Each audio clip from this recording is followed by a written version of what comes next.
اللي قدامك في الصورة دول مش مجرد دكاترة، دول شياطين لابسين بلطو أبيض، وقصتهم سواء كانت حقيقية أو خيال فهي من النوع اللي يخليك ما تنامش الليل. بس قبل ما نبدأ قصتنا ما ننساش اللايك والاشتراك في القناة ونفعل زر الجرس. يلا بينا نبدأ. اللي قدامك في الصورة دول أخوين، جون وباتريك، الاتنين أطباء اللي كانوا سبب في قتل مئات المرضى بطرق بشعة، واللي اتقال لاحقا إنهم كانوا بايعين روحهم للشيطان، وإن جرائم القتل اللي ارتكبوها ما كانت إلا قرابين، خصوصا بعد الأعراض اللي ظهرت عليهم بعد القبض عليهم من الشرطة. الحكاية دي اتذكرت في بعض الكتب ومفيش دليل صريح يؤكد صحتها، لكن حتى لو الحكاية خيالية فهي تفاصيلها مرعبة. سنة 1914 في مدينة نيوكاسل يجي للشرطة بلاغات من عائلات مختلفة عن اختفاء رجالة وستات وأطفال عن بيوتهم، وإنهم خرجوا ومرجعوش من فترة. تم البحث عنهم في كل مكان وما كانش ليهم أي أثر.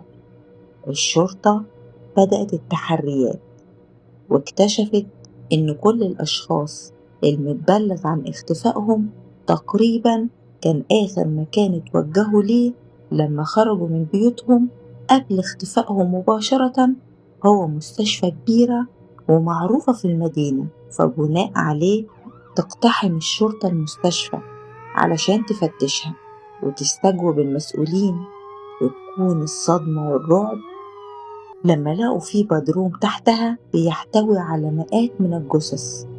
المرعب مش مئات الجثث اللي لقوها مالية البدروم، لكن الطريقة اللي اتقتلوا بيها والوضع اللي كانوا فيه، وده لأن كل المقتولين كان متخيط شفايفهم في بعض سلك نحاسي بطريقة بشعة، واتقال إن عملية الخياطة تمت وهم على قيد الحياة.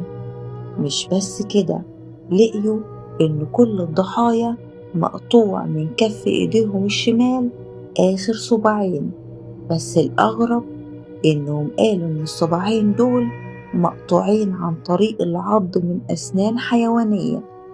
الموضوع كان غريب جدا، والتعذيب اللي حصل ليهم بيدل إن اللي عمل كده مريض نفسي، خصوصا إن الناس دي كلها ماتت في النهاية من الألم والنزيف اللي نزفته بعد ما تركوهم بدون أكل ولا شرب.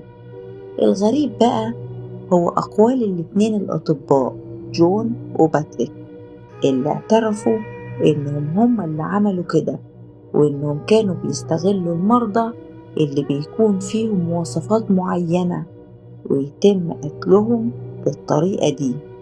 بس لما تم استجوابهم ايه الدافع اللي ورا قتل الناس بالطريقة دي، وايه المقصود بالمواصفات المعينة اللي بناء عليها بيختاروا الضحايا، فكان ردهم انهم بيختاروا الضحية بناء عن هالة وطاقة معينة بتميزه عن غيره، لكنهم رفضوا يتكلموا او يقولوا اي تفاصيل تاني حتى بعد الضغط عليهم من الشرطة.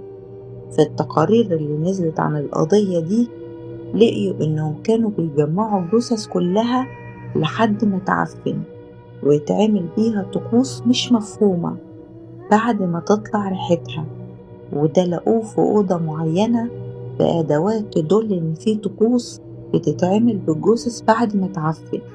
الغريب إن بعد الضغط طويل من الأخين رفضوا يعترفوا بأي تفاصيل، تم إصدار قرار بتحويلهم لمستشفى الأمراض العقلية لأنهم شكوا إنهم بيعملوا الحاجات دي بدافع مرض نفسي.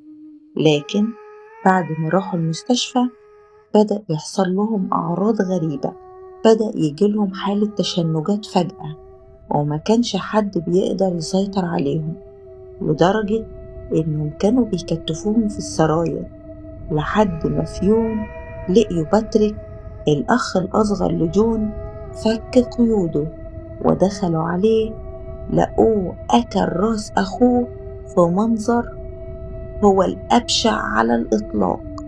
لكن الغريب إن أول ما أفراد الأمن دخلوا عليه وشافوا المنظر كان بيضحك ضحك هستيري ويقول: لقد فعلنا كل شيء من أجله والآن أخي ذاهب إليه.